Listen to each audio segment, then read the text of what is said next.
হয়ে গেল, এবার খন্দক শুরু হয়ে আছে। করতে করতে এমন আজকে আপনাকে আমাকে দুনিয়ার জমিনে মানুষ রূপে আল্লাহ তাআলা পাঠাইলেন। আজকে আমরা মানুষ হইয়া দুনিয়াতে আসছি।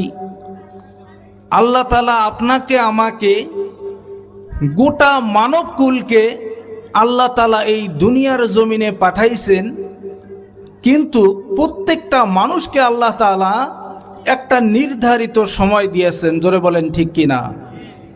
সেই নির্ধারিত সময় যখন আমাদের আসে, তখন আপনার আমার কাছ থেকে, আমাদের মিডিল পয়েন্ট থেকে, আমাদের বগল থেকে কত মানুষ, জুয়ান মানুষ, বুড়া মানুষ, বাচ্চা মানুষ, মহিলা মানুষ, কত মানুষ আমাদের পাশ থেকে চলে যাইতেছে। জোরে বলেন ঠিক কিনা?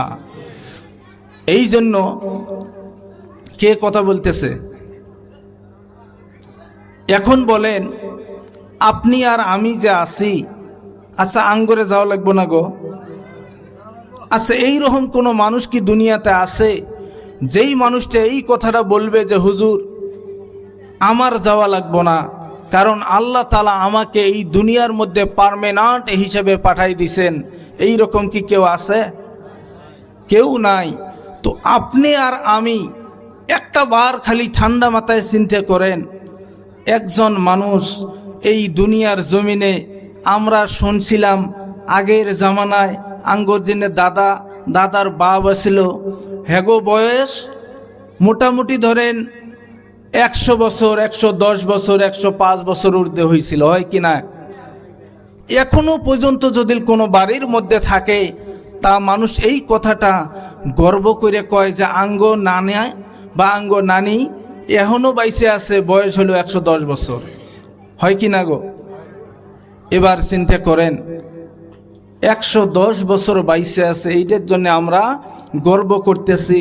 কিন্তু আজকে থেকে নিয়ে মোটামুটি 6000 বছর আগের কথা বলতেছি।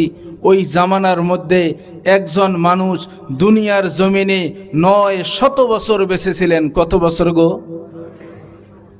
900 বছর দুনিয়াতে ছিলেন। 900 বছর। এবার আপনি চিন্তা করে দেখেন, 100 বছরে আঙ্গ যে হালত, যে অবস্থা, তাহলে 900 বছর বাইসে ছিলেন। আর এই 900 বছরে তিনি ছিলেন একজন নবী।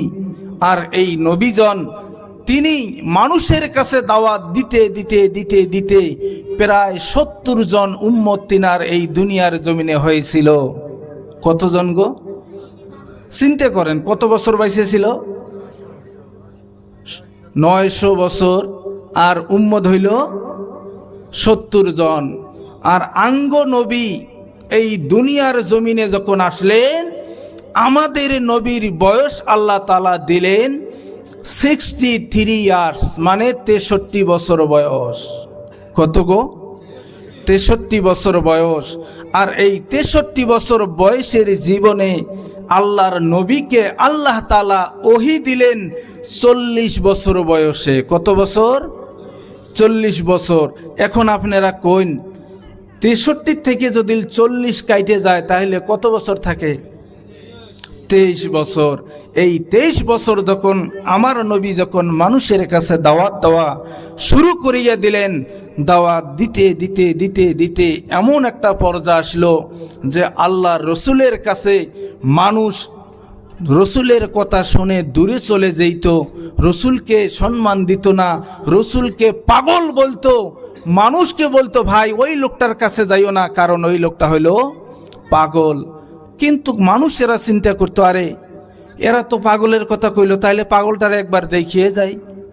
এখন গিয়ে দেখে আঙ্গর নবীর যে চেহারা, এত নুরানি চেহারা, এত সুন্দর চেহারা, এই চেহারা দেখা মানুষ পাগল হইয়া যাইতো। আহারে এই মানুষটা কেমনে পাগল হতে পারে? যখন নবীর সঙ্গে কথা বলতেন, নবী আমার যখন মুস্কি মুস্কি হাসি দিয়ে কথা বলতো, নবীর দাঁতগুলো এমন হীরার মতো চমকিত, তারা বলতো আহারে এত সুন্দর মানুষ দুনিয়ার জমিনে আমরা কোথাও দেখি নাই। কারণ আল্লাহ তাআলা এই পৃথিবীর জমিনে সব থেকে সুন্দর বানাইছিলেন হজরতে ইউসুফ আলাইহিস সালাতু ওয়াস সালামকে। তিনাকে আল্লাহ তাআলা গোটা দুনিয়ার অর্ধেকটা সৌন্দর্য দিয়েছিলেন। আর ইউসুফ নবী ছিলেন ধপধপা গোরা ফর্সা মানুষ, আর আঙ্গ নবী ছিলেন আমরা যে ডিম কইনে ডিমের ভিতরে যে কুসুম থাকে গো, কুসুম কন না কি কন আপনারা, কুসুমের উপরে একটা অংশ আছে না মোটা করে যে থাকে, এই যে কালার, এটা কি একবারে সাদা? একবারে কিন্তু সাদা না। আমাদের নবী ছিলেন এই কালারের মানুষ। আমার নবী হজরতে মা আয়েশা সিদ্দিকা বলতেছেন যে ইউসুফ নবীকে দেখে যেই সব মহিলারা নিজের হাত কেটে ফেলেছিল, তারা যদি আমার নবীকে দেখত তাহলে তারা কলিজা কেটে ফেলেইতো, টের পাইতো না। জোরে বলি সুবহানাল্লাহ। এবার বন্ধুগণ, এই আমার নবীজি এমন একজন নবী রে বন্ধু, এমন একজন নবী। আমার নবী যখন মানুষের কাছে দাওয়াত দেওয়া শুরু করিয়া দিলেন, দাওয়াত দিতে দিতে দিতে দিতে 5টি বছর যখন কেটে যায় রে বন্ধু, আমার নবীর উপরে এত জুলুম অত্যাচার শুরু হয়ে গেল।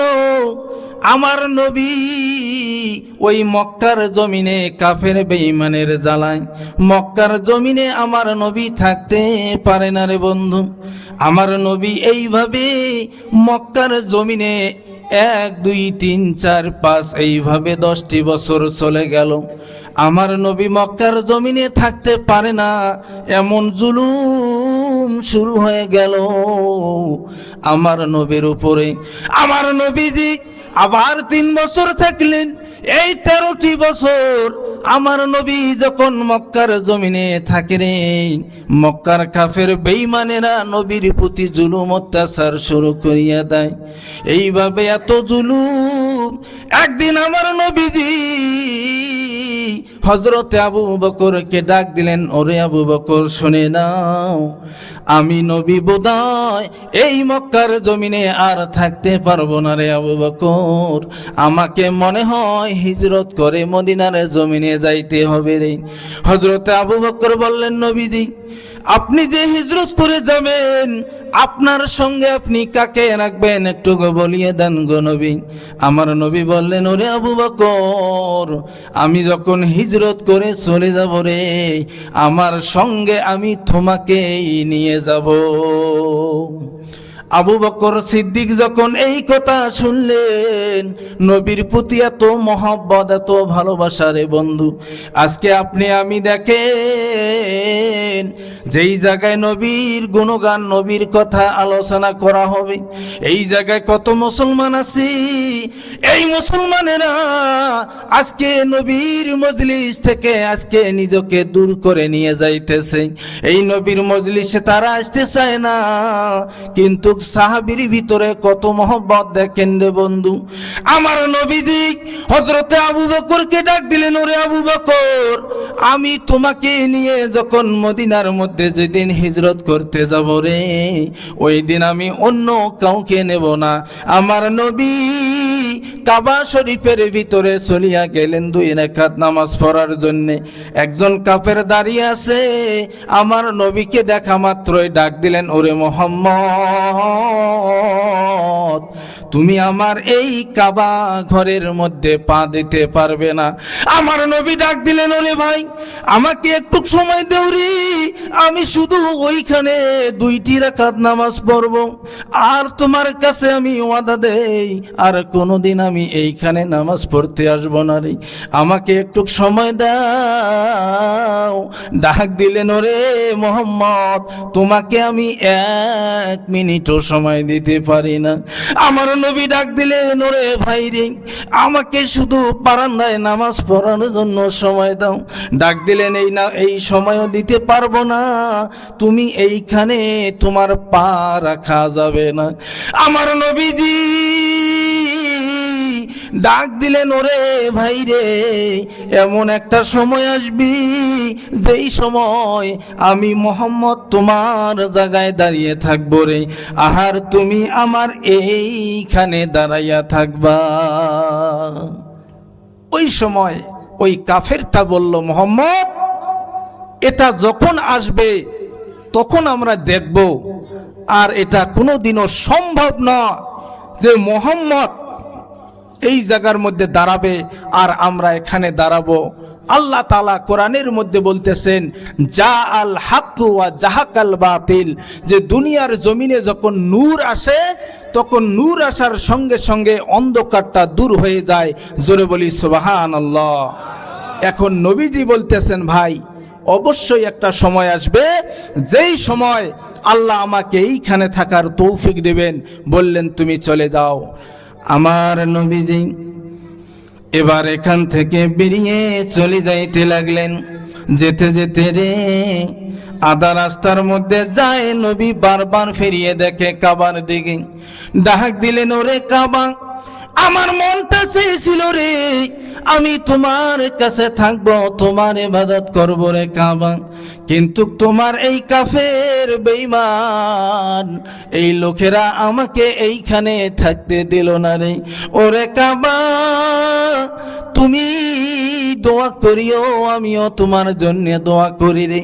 এমন একটা সময় আসবে যেই দিন আমি তোমার ভিতরে মন খুলে মন ভরে ইবাদত করতে পারবো।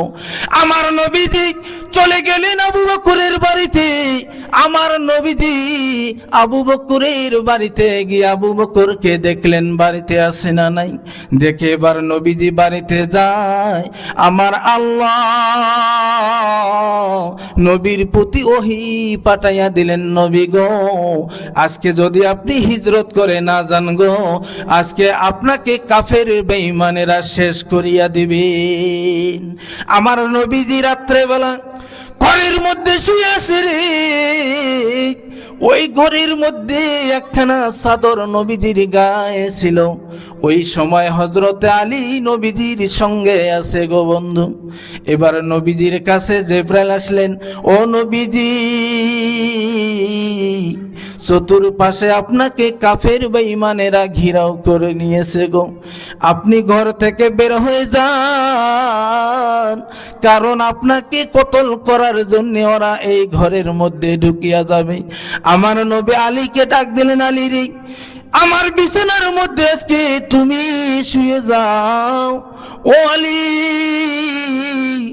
আজকে তুমি যদি এইখানে শুয়ে যাও নি, ওই কাফের বেঈমানেরা আমি মোহাম্মদ মনে করে রে তুমি আলীকে সে তারা তোমার উপরে ছুরি চালাবে, চাকু চালাবে, তোমার শরীরটা দ্বিখণ্ড হয়ে যাবে রে। ও আলী তোমার জীবনের বিনিময়ে রে আমি নবী আমি মোহাম্মদ এই দুনিয়ার জমিনে আমি বেঁচে থাকব। হযরতে আলী যখন এই কথা শুনলেন, হযরতে আলী খুশি হয়ে গেলেন। ডাক দেন, নবী আমি আলী আপনার জন্য আমার জীবন দেওয়ার জন্য রাজি আছি গো, আপনি চলিয়া যান। আমার নবী যখন ঘর থেকে বের হবেন, বের হওয়ার সময় দেখে রে চতুর্দিকে কাফের বেঈমানেরা সবাই দাঁড়িয়ে আছেন। আমার নবী ডাক দিলেন, আল্লাহ এখন আমি কি করব? আমার আল্লাহ ডাক দিলেন, ও নবীজি এক মুষ্টি মাটি আপনি হাতে তুলিয়ে নেন, আর ওই এক মুষ্টি মাটির মধ্যে আপনি সূরা ইয়াসিন তেলাওয়াত করেন গো নবী। সূরা ইয়াসিন তেলাওয়াত করিয়ে যখন ফু দিবেন, এই ফু দেওয়ার সঙ্গে সঙ্গে দেখবেন আমার আল্লাহ কি করিয়ে দেন। ও বন্ধুরে আমার নবীজি এক মুষ্টি বালু হাতে নেন, এক রুকু সূরা ইয়াসিন তেলাওয়াত করলেন, করার পর যখন ফু দেয় এই সমস্ত বালুগুলি কাফের বেঈমানের চোখের ভিতরে ভিতরে ঢুকিয়া গেলেও সবারে চোখে চোখে ঢুকে গেল। এখন কেউ দেখতে পারছে না। নবীজি পাশ দিয়ে চলিয়ে গেলেন। এবার যাওয়ার পর আল্লাহ তাআলা নবীকে এবার ওহীর দ্বারায় জানিয়ে দিলেন, ইজ রমাইতা ওয়ামা রমাইতা ওয়ালাকিন্নাল্লাহ রমা। ওগো নবী আপনি যখন ওই যে বালুটুকুনের মধ্যে আপনি ফু দিছিলেন, এই ফুটা দেওয়ার পর এই বালুটা কাফের বেঈমানের চোখের মধ্যে ছড়িয়ে আপনি দেননি, আপনার রব দিয়েছে। জোরে বলি সুবহানাল্লাহ। এবার বন্ধুগণ আমার নবী চলে গেলেন মদিনার জমিনে। অনেক লম্বা কাহিনী। মদিনার জমিনে যাওয়ার পর 5 বছর বয়স যখন মদিনার জমিনে হয়ে গেল, 5 হিজরি শুরু হয়ে গেল, কাফের বেঈমান মদিনা পর্যন্ত তারা পৌঁছিয়ে যায়। ওইখানে মুসলমানের উপরে, মদিনার জমিনে নবীর উপরে হামলা করার জন্য তারা যখন প্রস্তুতি শুরু করিয়া দিলেন, ওই সময় আমার নবীজি ডাক দিলেন, ও সাহাবীরা তোমরা শুনিয়ে নাও রে, আমরা এই মদিনার চতুর্দিকে রে, আমাদের বাড়ির চতুর্দিকে আমরা একটা গর্ত করিয়া দেব, একটা খন্দক করিয়া দেব রে। এই খন্দকের জন্য কাফের বেঈমানেরা আমাদের সঙ্গে ঝগড়া করতে পারবে না, আমাদের কাছে আসতে পারবে না। এই কথা শোনার পর সমস্ত সাহাবায়ে কেরাম নবীর কথা শুনিয়া চলিয়া গেলেন। প্রায় 15 থেকে 1600 সাহাবী ওইখানে খন্দকের গর্ত খোঁড়া শুরু করিয়া দিলেন। খুঁড়তে খুঁড়তে রে কয়েকদিন হয়ে গেল, এবার খন্দক শুরু হয়ে আছে। খুঁড়তে খুঁড়তে এমন একজন সাহাবী, নাম হলো আবু তালহা, নবীর কাছে চলিয়া গেলেন, ওগো নবীজি, আমার নবীজি একটা চাটানের মধ্যে আমার নবী খোঁড়া শুরু করেছেন। চাটান মানে পাথর, এই পাথরটা কতজন সাহাবী খুঁড়েছে কেউ পারে নাই। আমার নবীজি বিসমিল্লাহ বলে যখন একটা আঘাত করেছেন, ওই পাথরটা টুকরো টুকরো হয়ে গেছে। জোরে বলি সুবহানাল্লাহ। এইদিকে সাহাবী এই তালহা রাদিয়াল্লাহু তাআলা আনহু নবীর কাছে চলিয়ে গেলেন, ডাক দিলেন, নবী আমার, আমি তালহা গো, আমি আপনাকে একটা কথা বলতে চাই গো নবী। নবী ডাক দেয়, ওরে তালহা, তুমি আমাকে কি বলতে চাও বলো গো। এবার তালহা নবীজিকে বললেন, ওগো নবীজি, আমি তালহা বলছি গো, আজকে 3 দিন হয়ে গেল গো নবী আমার, আমি তালহার পেটের মধ্যে এক মুষ্টি খানা যায় নাই গো। আমি তালহা ক্ষুধার যন্ত্রণা, আমার পেটের মধ্যে এতটা ক্ষুধা গো নবী, আমার ক্ষুধার যন্ত্রণায় পেটটা কেমন জ্বালা পোড়া করতেছে। পেটের জ্বালা পোড়া সহ্য না করতে পেরে গো নবী, আমি আমার পেটের মধ্যে একখানা পাথর বেঁধে নিয়েছি। আমার নবীজি তালহার দিকে তাকালেন না, কোনো জবাব দিলেন না। হযরতে তালহা মনে মনে কয়নি, নবী আমার বোধহয় কথাটা বুঝতে পারে নাই, শুনতে পারে নাই। আবার তালহা এই কথাটা দ্বিতীয়বার রিপিট করলেন, নবী জবাব দেয় না। এইভাবে হযরতে তালহা মনে মনে কয়, নবী বোধহয় আমার কথায় ধ্যান দেন নাই, মন দেন নাই।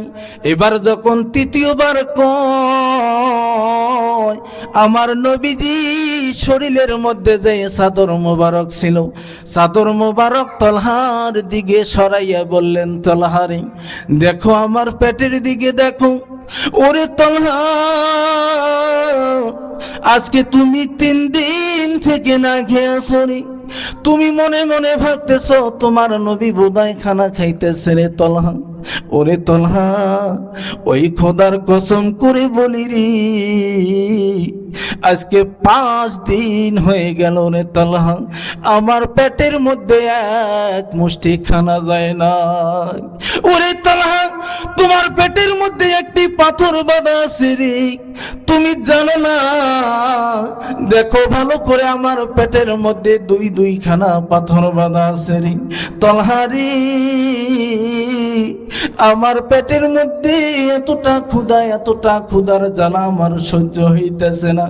তুমি না হয় আমি নবীকে বললা রে, কিন্তু বলো আমি নবী কার কাছে গিয়ে বলি? এবার বন্ধুরে, এই জায়গার মধ্যে একজন সাহাবী, নাম হলো হযরতে জাবির রাদিয়াল্লাহু আনহু, দাঁড়িয়ে দাঁড়িয়ে নবীজির দিকে তাকায়, চোখের পানি ঝরঝর ঝরঝর করে পড়তেছে। এই অবস্থা দেখিয়ে সোজা দৌড় দিয়ে বাড়ির মধ্যে চলিয়া গেলেন। ডাক দিলেন, বিবিরি, আজকে আমার নবীজি 5 দিন হয়ে গেল রে বিবি, আমার নবীর পেটের মধ্যে এক মুষ্টি খানা যায় না। ওরে বিবি বলো বলো, আমার বাড়িতে আমার ঘরের মধ্যে কি খানা আছে রে, একটু বলো। ডাক দেয় স্বামী গো, আজকে 3 দিন হয়ে গেল গো স্বামী, আমাদের বাড়ির চুলার মধ্যে আগুন জ্বলে না। কয়দিন হয়ে গেল? 3 দিন হয়ে গেল বাড়িতে চুলায় আগুন জ্বলে না। এখন চিন্তা করেন, এমন একজন সাহাবী, যেই সাহাবী নবীর খিদা মিটানোর জন্য বাড়ি গেলেন, আর বাড়িতে চুলার মধ্যে আগুন 3 দিন ধরে জ্বলে না। আহারে, সাহাবী বললেন, বিবি আমার চলো না একটু ঘরে দেখি, একটু তাকাও, ঘরের মধ্যে একটু খোঁজাখুঁজি করি, যদি একটু হয় নবীর খিদাটা আমরা ইনশাআল্লাহ মিটিয়ে দিতে পারবো। এবার গোটা ঘর তন্ন তন্ন করলেন, করার পর একটুখানি আটা পাওয়া গেছে। এবার এই আটা যখন গুলাইলেন, গুলানোর পর ছোট ছোট 3টে রুটি হয়েছে। কয়টা? এই এই বসো বসো। এবার এই 3খানা রুটি বিবি ডাক দিলেন, স্বামী আমার, এই যে 3খানা রুটি, রুটির সাইজও হলো এই রকম, আপনি নবীর কাছে যান, গিয়ে নবীকে আপনি দাওয়াত করেন, আর নবীকে বলবেন নবী যেন একজন মানুষকে সঙ্গে করে নিয়ে আসে। এবার নবীজি বললেন, এবার হজরতে এই জাবির রাদিয়াল্লাহু তাআলা আনহু এই কথা শুনে বললেন, বিবিরে এবার আমি চললাম, তুমি তাহলে খানা রেডি রাখো। এবার বন্ধুরে হজরতে জাবির যখন নবীর দরবারে চলিয়া যায় রে, নবীকে ডাক দেয়, নবী আমার, আমি জাবিরের বাড়িতে আপনার দাওয়াত গো নবী। ও গো নবীজি, আপনি আমার বাড়িতে আসবেন, আপনার সঙ্গে একজন সাহাবীকে নেবেন গো। এই 2টা মানুষের দাওয়াত আমার বাড়িতে আপনি কবুল করিয়ে নেন। ও বন্ধুরে, আমার নবীজি এই কথা শোনার সঙ্গে সঙ্গে আমার নবীজি ডাক দিলেন, ও আমার সাহাবীরা শুনে নাও, শুনে নাও, তোমার ভাই জাবির তোমাদেরকে দাওয়াত করলো রে। ও সাহাবীরা, ইয়া আহলাল খন্দক, ও খন্দকবাসীরা, তোমাদের সকলের দাওয়াত তোমার ভাইয়ের বাড়িতে। হযরতে জাবির রাদিয়াল্লাহু আনহু নিজের মুখখানা কালো করলেন, মলিন করলেন। নবী আমার ডাক দেয়, ওরে জাবির, তোমার মুখখানা কেন তুমি কালো করলে রে? বললেন, ওগো নবী আমার বাড়িতে এত খানা নাই গো নবী। আমার নবী ডাক দিলেন, জাবির, আমি ভালো করে জানি এইখানে 15 থেকে 1600 সাহাবী আছে রে, সকল সাহাবীদের খানা তোমার বাড়িতে নাই। ওরে জাবির, আমি নবী যতক্ষণ পর্যন্ত তোমার বাড়িতে না আসবো রে, ততক্ষণ পর্যন্ত তোমার বাড়ির মধ্যে যেই হান্ডিতে খানা আছে রে, যেই পাল্লে খানা আছে, আমি না আসা পর্যন্ত ওই হান্ডির কাপড় তুমি সরাবে না। এইদিকে জোহরের নামাজ সময় হয়ে গেল। ভাই কথা বুঝতেছেন আপনারা? হ্যাঁ, এখন হযরতে জাবির রাদিয়াল্লাহু তাআলা আনহু এই কথা শুনে বাড়ির দিকে রওনা হলেন। এবার যেতে যেতে যখন বাড়িতে পৌঁছে গেলেন, চোখ দিয়ে পানি পড়তেছে। বিবি ডাক দিলেন, স্বামী আমার, আপনার চোখে কেন পানি, আপনি কেন কাঁদতেছেন? ডাক দিলেন, বিবি রে, আজকে আমার নবীজি আমাকে এমন একটা কথা বললেন, আমার বাড়িতে হলো 2 জনের খানা, আর নবীজি 15 থেকে 1600 সাহাবী সকলকে দাওয়াত করলেন। এবার বলো, আমার সম্মান কি এই গ্রামে থাকবো? এখন এটা থাকা কথা গো, সম্মান থাকবো? এখন বিবি ডাক দিতেছেন, ওগো স্বামী আমার, একটা কথা শুনিয়ে নান, জানিয়ে নান গো স্বামী। ও স্বামী,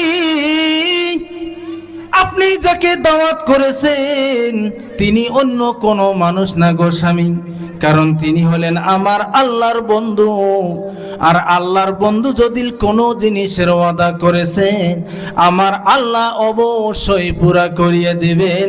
জোরে জোরে বলেন সুবহানাল্লাহ। এই বিবির কথা শুনিয়া হযরতে জাবিরের মনটা ঠিক হয়ে গেল। জোহরের নামাজের সময় নবী আমার ডাক দেয়, ও সাহাবী তোমরা সকলে আমার সঙ্গে চলো। সাহাবীরা চলা শুরু করলেন। আমার নবীজি ডাক দিলেন, ও সাহাবীরে তোমরা যখন জাবিরের বাড়িতে যাবা কেউ বেয়াদবি করবা না, কেউ অভদ্রামি করবা না। ও সাহাবী তোমাদের থেকে যেন কোনো ধরনের বেয়াদবি হয় না। এবার বন্ধুরে বলুন বলুন আমার নবীর সাহাবীরা কি বেয়াদব ছিলেন নাকি?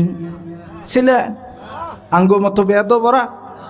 আঙ্গমতো বেয়াদব না, তাদের তো ঈমান ছিল। কি ছিল ভাই? ঈমান, এমন ঈমান দেখেন। এবার নবীজি যখন সাহাবীদেরকে বললেন তোমরা লাহে লাহে তার বাড়িতে ঢোকো, এবার বন্ধুগণ সাহাবীরা ওই জাবিরের বাড়িতে ঢোকা শুরু করিয়া দিলেন। নবী আমার ডাক দিলেন, জাবির বলো বলো বলো তুমি খানা কোন জায়গায় রেখেছো? জাবির রাদিয়াল্লাহু আনহু নবীকে নিয়ে যখন ওই হান্ডির কাছে নিয়ে যান, আমার নবীজি ওই হান্ডির চতুর্দিকে বিসমিল্লাহ বলে একটা এইভাবে হাতটা ফিরাইয়া নিলেন। ফিরানোর পর একটা ফু দেন, ডাক দিলেন, ও জাবির এই যে নাও। নবীজি নিজে রুটি সেরা শুরু করলেন, বললেন সাহাবীদের কাছে বন্টন করিয়ে দাও। সাহাবীদেরকে দেওয়া শুরু করলেন। দিতে দিতে রে এমন একটা সময় এসে গেল 100, 200, 300, 500 এইভাবে করতে করতে 1600 সাহাবী খানা খেয়ে নিলেন। আমার নবীজি ডাক দিলেন, সাহাবীরে তোমরা চলিয়ে যাও চলিয়ে যাও। ডাক দিলেন, ওরে জাবির বলো বলো বলো তোমার কোনো এই গ্রামের মধ্যে এমন কোনো মানুষ আছে নাকি যেই মানুষটার বাড়ির মধ্যে খানা নাই? এইরকম মানুষ? জাবির বলেন, নবীজি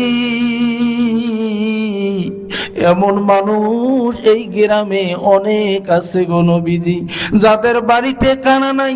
আমার নবী বললেন, ওরে জাবির এই রুটি নাও তাদের বাড়িতে পৌঁছিয়ে দাও। ওদের বাড়িতে দেওয়া হলো। নবী বললেন, ওরে জাবির বলো বলো দূরে কোনো তোমার ইষ্টি আত্মীয় আছে নাকি? বললেন, আছে গো। বললেন, তাদের কাছেও তুমি রুটি নিয়ে যাও। তাদের কাছেও রুটি দেওয়া হলো। সবাইকে রুটি দেওয়া শেষ। আমার নবী ডাক দেন, ও জাবির বলো তোমার পেটের মধ্যে খানা আছে কি নাই? তুমি খাইছো নি নাই? ডাক দেন, নবী গো আমার পেটের মধ্যে খানা নাই। ডাক দিলেন, আমার সঙ্গে তুমি বসিয়ে যাও, আমরা একসঙ্গে খানা খাবো। নবীর সঙ্গে বসিয়ে গেলেন। খানা খাওয়া শেষ। আমার নবীজি খানার শেষে হাত তুলে দোয়া করলেন, ওগো আল্লাহ এই জাবিরের বাড়ির যতটুকুন আটা আমার কাছে ছিল গো আমাদেরকে দিয়েছিল, এই আটাটা তুমি জাবিরের বাড়িতে ফিরিয়ে দিও আল্লাহ। ও আল্লাহ এই জাবিরের অভাবী সংসার থেকে আমরা কোনো খানা চাই না গো। আমার নবীজি দোয়া শেষ করে দেন। হযরতে জাবির লক্ষ্য করে দেখে রে প্লেটের মধ্যে যেমন আটা ছিল তেমনই আছে। জোরে জোরে বলেন সুবহানাল্লাহ সুবহানাল্লাহ ওয়ালহামদুলিল্লাহ ওয়ালা ইলাহা ইল্লাল্লাহ সুবহানাল্লাহ ওয়ালা ইলাহা ইল্লাল্লাহ সুবহানাল্লাহ। সকলে পড়েন ভাই। একবার সুবহানাল্লাহ বললে জান্নাতের মধ্যে একটা গাছ লাগিয়ে দেয় আল্লাহ। এই জন্য জোরে বলি সুবহানাল্লাহ সুবহানাল্লাহ ওয়ালহামদুলিল্লাহ ওয়া লা ইলাহা ইল্লাল্লাহ। রাগ করলেন ভাই? রাগ করতেছেন আপনারা? এখন হযরতে জাবির রাদিয়াল্লাহু তাআলা আনহু নবীজিকে বললেন, নবী আমার, এই যে খানা, এই খানাটা যে আপনি এই সাহাবীদের মাঝে বন্টন করিয়ে দিলেন, এই খানাটা কোথা থেকে আসলো গো? আল্লাহর নবী মুস্কি হাসি দিয়ে বললেন, জাবির, এই যে তোমার কাছে যে পাল্লাটা যে আছে, এই পাল্লার মধ্যে এই যে কাপড়টা আমি দিয়ে গেলাম, এই কাপড়টা কোনো দিনও তুমি সরাবা না, এই কাপড়টা এইখানে রাখবা। এইভাবে করে আমার নবী যখন চলে গেলেন, একদিন, 2 দিন, 3 দিন হয়ে গেল। হযরতে জাবির রাদিয়াল্লাহু তাআলা আনহু মনে মনে ভাবতেছেন, আল্লাহ, আমার নবী এমন কি করে গেলেন এর মধ্যে যে এত সাহাবীরা সবাই খানা খেয়ে গেল আর খানা শেষ হলো না।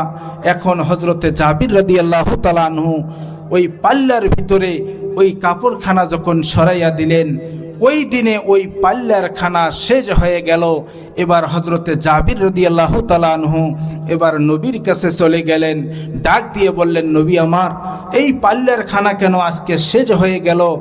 এবার এই খানাটা শেষ হওয়ার কারণ আমি বুঝলাম না। আমার নবী ডাক দেন, ওগো জাবির, শুনিয়ে নাও, জানিয়ে নাও। আমার মনে কয় তুমি বোধহয় ওই পাল্লার উপরের কাপড়খানা সরাইয়া সরে।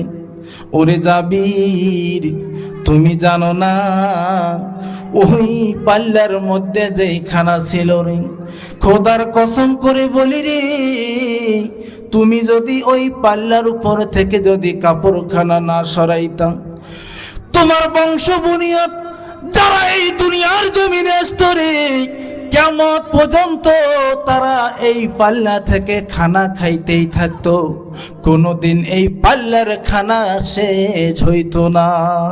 জোরে জোরে বলেন সুবহানাল্লাহ।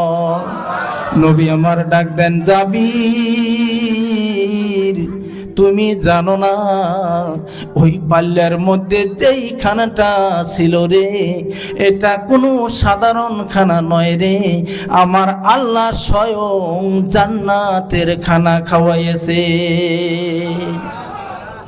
এখন আপনারা কোন ওই যে আল্লাহ, তখন যে আল্লাহ ছিলেন, এখন ওই আল্লাহ আছে না নাই গো? আছে। তখনকার থেকে এখন কি আল্লাহর শক্তি কমে গেছে? কমজোর হয়েছে আল্লাহ? ওরকমই আছে না নাই? কিন্তু একটা জিনিস নাই, সেটা হলো তিনাদের যেমন ইখলাস ছিলেন, ঈমান ছিলেন, ওই ঈমানটা এখন আমাদের মধ্যে নাই। জোরে বলেন ঠিক কিনা? আল্লাহ ঠিকই আছে, আল্লাহর শক্তি ঠিকই আছে, কিন্তু এখন ঈমানের অভাব, আমাদের ভিতরে ঈমান বলতে কিচ্ছু নাই। জোরে বলেন ঠিক না বেঠিক? এই যে আজকে আমরা এই যে মসজিদের সভা, এই মসজিদের উন্নতি কল্পের সভা, আর অথচ আমরা মুসলমান হয়ে ওই মসজিদের মধ্যে যাই না। যায় 5 ওয়াক্ত নামাজ, 2 ওয়াক্ত সুবিধাবাদ, 2 ওয়াক্ত বাজারে আছে, 2 ওয়াক্ত পড়ছে, বাড়ি দিয়েছে, বাস। আছে না নাই? আল্লাহর নবী বললেন, আমার উম্মতেরা শুনিয়ে নাও, যদি কোনো আমার একজন উম্মত 5 ওয়াক্ত নামাজের মধ্যে 4 ওয়াক্ত নামাজ পড়লো, 1 ওয়াক্ত নামাজ পড়লো না, ওই ব্যক্তির নাম আমার আল্লাহ কিয়ামতের দিন বেনামাজের খাতার মধ্যে লিখিয়া দিবে। চিন্তা করছে? কয় ওয়াক্ত পড়ছে? 4 ওয়াক্ত, আর 1 ওয়াক্ত পড়ে নাই। তো এই ব্যক্তি নামটা বেনামাজির খাতে চলিয়ে যাবে। এখন বলুন, আমরা আঙ্গুর জীবনে কত নামাজ ছাইড়ে দিছি, দেই নাই গো? এখন চিন্তা করেন, এই মুহূর্তে যদি আমার মরণ হয়, এই মুহূর্তেই, তাহলে আল্লাহ যদি জিজ্ঞাসা করে, ভাই আপনার আমল সম্বন্ধে কিছু কইছে, আপনি নামাজ পড়ছিলেন না নাই দেহি, আচ্ছা আঙ্গুর কোনো জবাব থাকবো গো? জবাব আছে? এবার বন্ধুগণ, দুনিয়ার জমিনে যেই ব্যক্তি নামাজ পড়বে গো, নামাজ, যেই ব্যক্তি কোরআন পড়বে কোরআন, যেই ব্যক্তি রমজান মাসের রোজা রাখবে, ওই ব্যক্তি যখন ওই ব্যক্তিকে কবরের মধ্যে রাখা হয় রে, কবরের মধ্যে যখন কোনো মানুষকে আমরা দাফন করি না গো। আজকে দিনের বেলায় আমি একটা মানুষকে দাফন করাই আসলাম গো। আমার বন্ধু মানুষের স্ত্রী মারা গেছে। ওই স্ত্রীটা একদম জুয়ান মানুষ ছিল, গায়ে আগুন লেগেছিল, পুড়ে গেছে। এবার ওই মানুষটা আজকে মারা গেল, আমাদের কাছ থেকে বিদায় নিয়ে চলে গেল। কত মানুষ কাঁদতেছে রে। ওই বন্ধু তো এত কান্দে, আমি তার চোখের দিকে তাকাইতে পারলাম না, এতটা কান্দে, চোখের পানি ঝরঝর করে পড়তেছে রে, হাউমাউ করে কান্না করতেছে।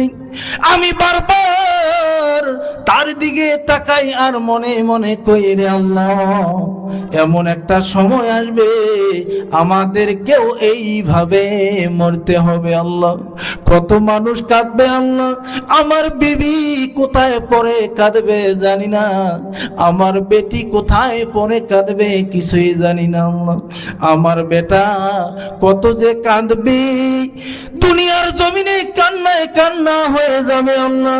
ও আল্লাহ, এমন একটা মাহল হয়ে যাবে রে, সবাই থাকবে কিন্তু আমি ওইখানে ওই দিন থাকবো না।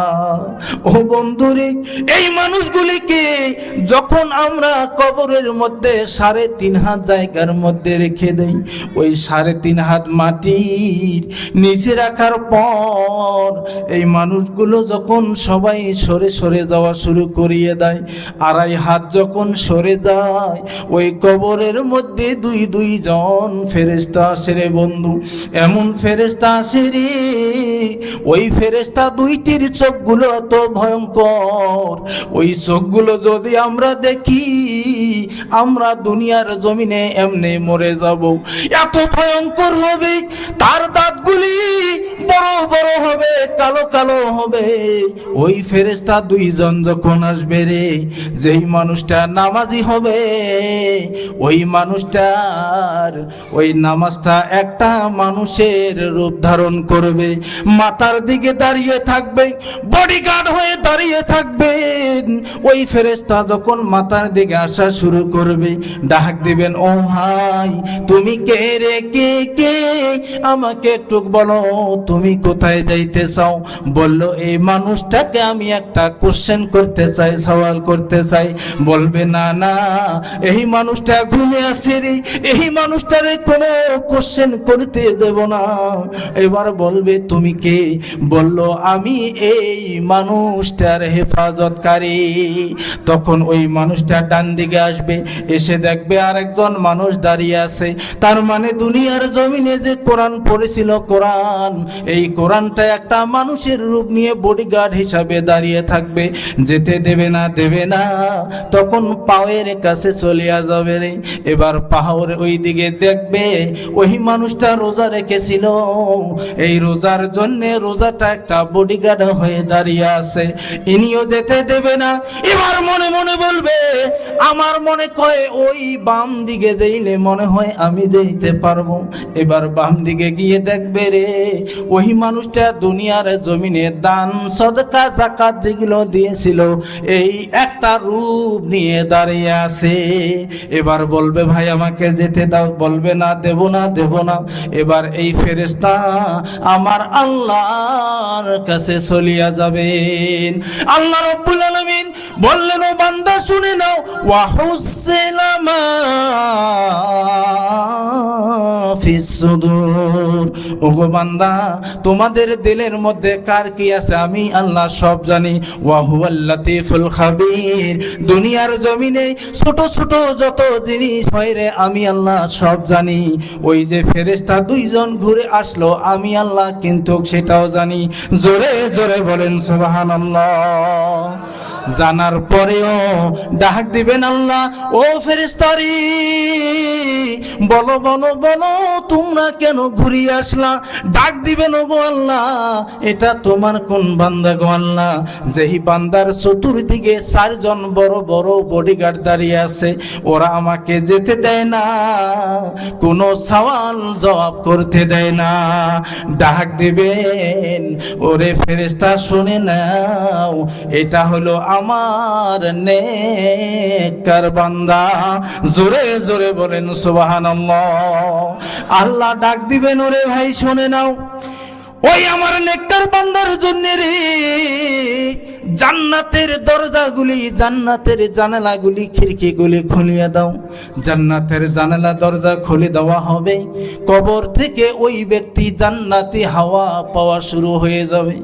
এবার জান্নাতি হাওয়া নিতেছেন, এবার এমন একজন বান্দা হবে যেই বান্দা জীবনের মধ্যে নেক কাম করে নাই, নেক কাজ করে নাই গো, যেই বান্দা দুনিয়াতে নামাজ পড়ে নাই, যেই বান্দা দুনিয়ায় রোজা করে নাই, যেই বান্দা দুনিয়ায় কোরআন পড়ে নাই, ওই বান্দার কাছে যখন ফেরেশতা আসবেন, ওই ফেরেশতা এসে তাকে ডাক দিবেন, তাকে যখন তুলবেন, ওই মানুষটা এত চিল্লানি দিবে, এত ভয়ানক আওয়াজ করবে রে, তার আওয়াজটা এত ভয়ানক হবে দুনিয়ার কেউ শুনবে না।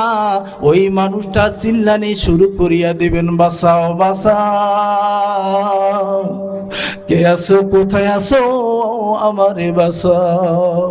কেউ আওয়াজ শুনবে না রে। ওইখানে যদি কোনো জানোয়ার, কোনো গরু, কোনো মোষ, কোনো ছাগল থাকে, ওই গরু মোষ ছাগল ওই আওয়াজটাকে শুনতে পায়। এবার এই ব্যক্তির কাছে যখন তুলে বসানো হবে, ডাক দিয়ে বলবেন, বলো মান রব্বুকা, তোমার রবকে।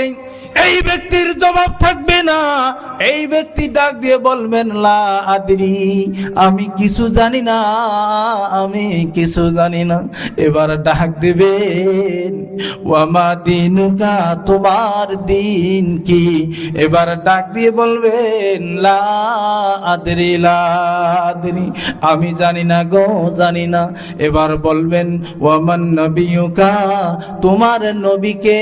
এবারও জবাব দিবেন, লা আদরি। এই 3টা জবাব যখন শুনবেন, ফেরেশতা তখন বলবেন, আহারে দুনিয়ার জমিনে তুমি এত হতভাগা মানুষ ছিলে গো, তুমি কি কোনোদিন নামাজ পড়ো নাই? তুমি কি কোরআন পড়ো নাই গো? বলবে, এই নামাজ রোজা কোরআন আমি জীবনেও পড়ি নাই। এবার এই ফেরেশতা 2টি কবর থেকে বেরিয়ে যখন যাবে রে, কবরকে বলবে, তুমি আযাব শুরু করিয়ে দাও। ওই কবরের মাটি, 2 সাইডের মাটি এমন একটা চাপ মারবে রে, ওই আমাদের হাড় গুলি এদিকের হাড় ওদিকে ঢুকে পড়বে। আপনার আমার এতটা কষ্ট, এতটা ভয়ানক আওয়াজ আমাদের মুখ দিয়ে বের হওয়া শুরু হয়ে যাবে। ওই সময় আমরা কত কাঁদবো, চিল্লাবো। তখন ফেরেশতারা বলবে, না না, তোমার চিল্লিয়ে কোনো লাভ হবে না রে, কারণ তুমি দুনিয়ার জমিনে নেক আমল করতে পারো নাই। এবার কবরের মধ্যে ওই ফেরেশতা 2টি, এমন 2টি ভয়ানক সাপ ছেড়িয়ে দিবে রে বন্ধু। অজগর সাপ এত বিষ হবে রে, মাথার মধ্যে যখন একটি বার দংশন করবে, 70 গজ মাটির নিচে একটা করে মানুষ চলিয়া যাবে। তাহার এতটা ভয়ানক আওয়াজ হবে, ওই কবরের মধ্যে এমন গর্জন শুরু করিয়া দিবে, ওই ব্যক্তিটা কত কাঁদবে, বাঁচানোর জন্য কেউ ওই দিন যাবে না। এই জন্য দুনিয়ার জমিনে আজকে আপনি আমি যদি দুনিয়ার জমিনে যদি নেক কাজ করতে না পারি, আমাদের কবরের জিন্দেগিটা এত ভয়ানক হবে, যেই জিন্দেগির সম্পর্কে আমরা জানি না, যে এতটা ভয়ানক আমরা কল্পনাও করতে পারবো না যে ওই কবরের জিন্দেগিটা কত বড় ভয়ানক হবে। এই জন্য বন্ধুরা, এই কবরের আযাব থেকে যদি বাঁচতে চাই, তাহলে এই দুনিয়ার জমিনে আমাদের নেক আমল, নেক কাজ করতে হবে। জোরে বলেন ঠিক কিনা? এবার বন্ধুগণ, এই দুনিয়ার জমিনে আজকে আমরা অল্প কষ্ট আমাদের সহ্য হইতেছে না, তাহলে চিন্তা করেন ওইখানে এত বড় আযাব আমরা কেমনে সহ্য করব। এখন আল্লাহর নবী ডাক দিয়ে বললেন, আমার উম্মতেরা তোমরা শোনো, তোমরা যতদিন দুনিয়ার জমিনে থাকবা তোমরা নেক কাজের, দেখেন দুনিয়ার জমিনে কোনো একজন মানুষ যদি নেক কাজের নিয়ত করছে, একজন মানুষ রাত্রেবেলা নেক কাজের নিয়ত করছে, আল্লাহ আজকে আমি তাহাজ্জুদের নামাজ পড়মু। কিসের নামাজ? তাহাজ্জুদ বোঝেন তো? হ্যাঁ, তাহাজ্জুদের নামাজ পড়মু। এই মানুষটা রাত্রেবেলা এই নিয়ত করে ঘুমাইছে, কিন্তু চোখ খুলে দেখে ফজরের নামাজের সময় হয়ে গেছে। এখন উনি উইটা ফজর পড়ল, তাহাজ্জুদের নামাজ পড়তে পারছে? পারে নাই। আল্লাহ তাআলা ডাক দিলেন, বান্দা সারা রাত তোমার আমল নামায় নফল ইবাদতের সওয়াব আমি আল্লাহ দিয়ে দিলাম। দেখছেন, একজন মানুষ নিয়ত করছে আজকে আমি চুরি করুম। কি করুম? চুরি। এই নিয়ত করে থাকছে যে ভোরবেলা আমি ফজরের নামাজের আগে আগে অমুকের বাড়িতে গিয়ে চুরি করে আসমু। এখন রাত্রেবেলা ঘুমাইছে, ঘুম থেকে উঠে দেখে এই দিকে সূর্য উঠে গেছে। এখন মনে মনে আফসোস, আহারে চুরি তো করবার পাইলাম না। আল্লাহ তাআলা বললেন, বান্দা তোমার আমল নামায় আমি আল্লাহ একটাও গুনাহ দিলাম না। জোরে বলি সুবহানাল্লাহ।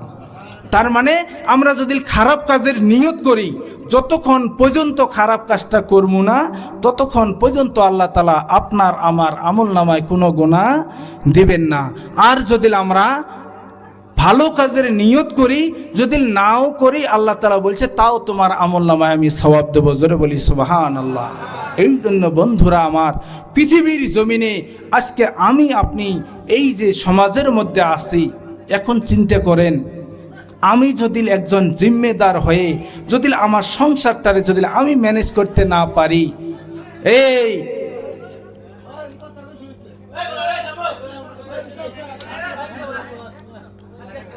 এখন আমার সংসারটারে যদি আমি ম্যানেজ করতে না পারি, এখন আপনারা কোন এই যে আপনার আমার ছেলে মেয়ে, আমি যদি নামাজি না হই আমার ছেলে কেমনে বুঝবে যে নামাজ পড়তে হবে?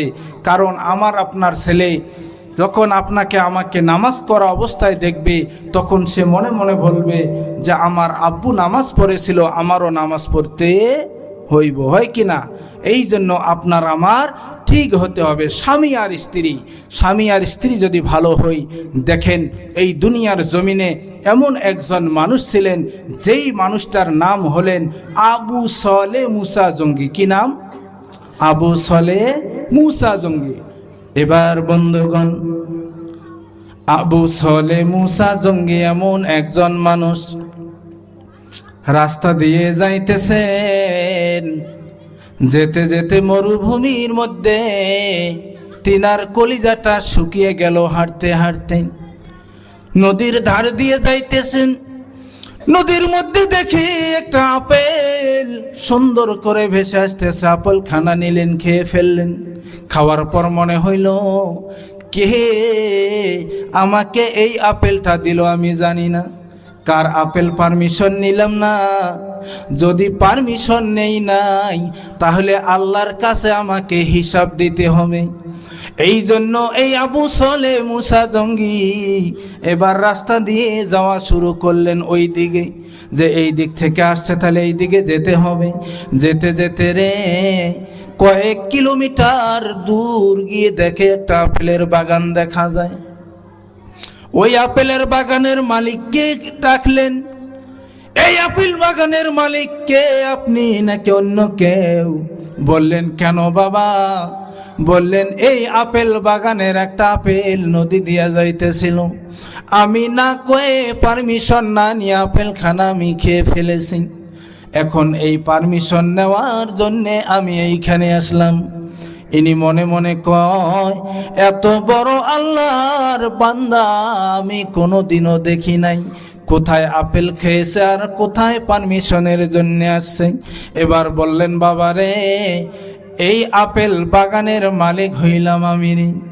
আমি তোমাকে মাফ করে দেব, কিন্তু একটা শর্ত আছে রে বাবা। তুমি যদি আমার বাড়িতে 12টি বছর যদি তুমি আমার বাড়িতে থাকো। বললেন অবশ্যই থাকবো, কিন্তু আমাকে আপনি মাফ করবেন না? নাই, আমি শুনতে চাই। ডাক দিয়ে বললেন, তুমি যদি 12টি বছর থাকো তাহলে আমি তোমাকে মাফ করিয়া দেব রে বাবা। এবার 12টি বছর ইনার বাড়ির মধ্যে থাকলেন। 12 বছর কমপ্লিট হয়ে গেল। ইনার বাড়ির মধ্যে আপেল বাগানের দেখভাল করতে করতে 12 বছর কেটে গেছে। এবার ডাক দিলেন, হুজুর গো, আজকে 12টি বছর কমপ্লিট হয়ে গেল, পুরো হয়ে গেল। ও গো হুজুর, আজকে আপনি আমাকে মাফ করিয়া দেন গো হুজুর, আমি বাড়িতে যাব। এবার ডাক দিলেন, ওরে বাবা রে, আমি তোমাকে মাফ করব, কিন্তু আর একটি শর্ত আছে। বললেন, আবার কি শর্ত দিতে চান? ডাক দিলেন, ওরে বাবা, আমার বাড়িতে রে আমার একটা মেয়ে আছে, কন্যা সন্তান আছে রে বাবা। ওই কন্যা সন্তানটার চোখ দুইটি অন্ধ রে। তার মুখখানা বোবা, কথা বলতে পারে না, কানে ঠসা, শুনতে পারে না, পায়ে ল্যাংড়া, চলতে পারে না রে বাবা। এই মেয়েটারে যদি তুমি বিয়ে করো, আমি তোমাকে মাফ করিয়ে দেব। এবার ডাক দিলেন, হুজুর গো, এই 12টি বছর আপনার বাড়িতে আমার কেটে গেল। 12টি বছর একটা মাফের জন্য আমি ছিলাম গো হুজুর। এখন যদি আপনি এই কথা বলেন, তাহলে আপনার এই শর্ত মানার জন্য আমি রাজি আছি। ডাক দিলেন, ওরে বাবা, যাও যাও, ওই ঘরের মধ্যে আমার মেয়ে আছে রে, তুমি একবার দেখে আসো। আবু সলে মুসা জঙ্গি যখন এই ঘরের ভিতরের মধ্যে পাও দিয়েছে, পাও দিয়ে দেখে রে ঘরের খাটের মধ্যে একটা অপূর্ব সুন্দরী বসিয়া আছে। তিনি মনে মনে কয়, এইটা কোন নারী? এটা বোধহয় আমার ইমানি পরীক্ষা নিতেছে রে। ঘর থেকে বেরিয়ে এমন করে একটা দৌড় মারিয়ে দিলেন। ওইখানে ওই আবু সলে মুসা জঙ্গির হবু শ্বশুর ওই চালির মধ্যে বারান্দায় বসে আছে। এবার দেখে মুস্কি মুস্কি হাসে রে। ডাক দিলেন, ওরে বাবা, তুমি কেন দৌড়াও? বললেন, হুজুর গো, ওই ঘরের মধ্যে আপনার মেয়ে নাই, অন্য কোনো মেয়ে আছে, ওইখানে বসিয়া আছেন। ডাক দিলেন, ওরে বাবা, তোমাকে একটা কথা বলি রে, আজকে 12টি বছর তুমি আমার বাড়িতে ছিল, এই বাড়ির মধ্যে বলো কোনোদিন কি কোনো মেয়ে দেখছো নাকি? বলছে, না না, কোনো মেয়ে আমি দেখতে পারি নাই। বললেন, ওরে বাবা, আমার এই বাড়ির মধ্যে আমার স্ত্রী, আমার ওই একটি মেয়ে, আর আমি ছাড়া কোনো মানুষ নাই রে। তুমি যাকে দেখছো ওটা অন্য কেউ না, ওটা হলো আমার একমাত্র মেয়ে ফাতেমা। এবার আবু সলে মুসা জঙ্গি ডাক দিলেন, ও হুজুর, আপনি কেন আমাকে মিথ্যা কথা বললেন গো হুজুর? ডাক দিলেন, ওরে বাবা, আমি মিথ্যা বলি নাই রে, আমার মেয়েটা ছোট থেকে বড় হয়েছে, আজও পর্যন্ত কোনো গায়ের মেহরম পুরুষ তাকে দেখতে পারে নাই। তুমি আমার বাড়িতে 12 বছর ছিলা, তুমিও দেখতে পারো নাই, তাহলে বলো বাহিরের মানুষ কেমনে আমার মেয়েকে দেখবে রে? এবার বললেন, হুজুর, এখন আমি কি করতে পারি? বললেন, বলো, বিয়ে করবে না নাই? বললেন, হুজুর, আলহামদুলিল্লাহ, বিয়ে পড়িয়ে দিলেন। এবার আবু সলে মুসা জঙ্গি স্ত্রীকে নিয়ে বাড়ির দিকে রওনা। বাড়িতে নিয়ে গেলেন। কিছুদিন পর উনার বাড়ির পিছনে একটা বড় বাগান আছে। ওই বাগানের মধ্যে কাঠ মিস্ত্রি গাছ কাটে গো। 1 মাস পর্যন্ত গাছ কাটলো। কাটার পর এই আবু সলে মুসা জঙ্গি মিস্ত্রিকে বলতেছেন, ও ভাই, বলো বলো বলো, আমার বাড়িতে এই 1 মাসের মধ্যে কোনো মেয়ে মানুষ দেখছো নাকি? বলছে, হুজুর, দেখি নাই, তবে ওইখানে আমি একটা লাল কাপড় দেখেছি। দিতেছি। ও বন্ধুরে, আবু সালে মুসা জঙ্গি ওই ঘরের ভিতরে ঢুকে পড়লেন, আর ঘরের মধ্যে আলমারি থেকে ওই লাল কাপড়টা বের করলেন, আগুন জ্বালাইয়া পুড়িয়ে সর্বনাশ করে দিলেন, ছাই করে দিলেন। ডাক দিয়ে বললেন, যেই পুরুষ আমার বাড়ির কাপড় দেখেছে,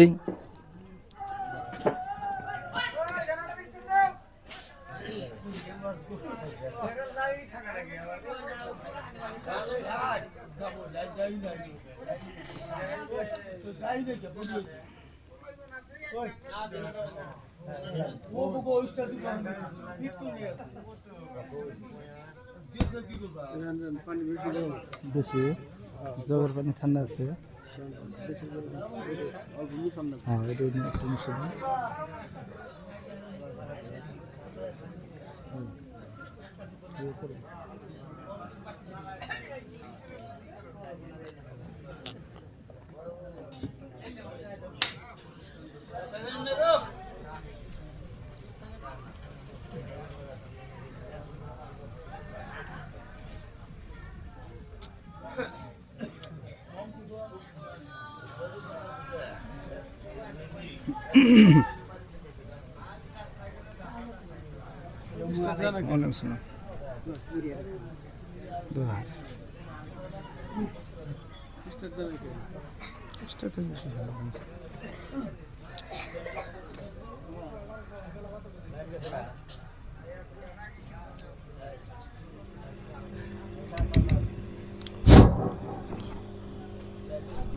যাই হোক, রাগ করতেছেন আপনারা,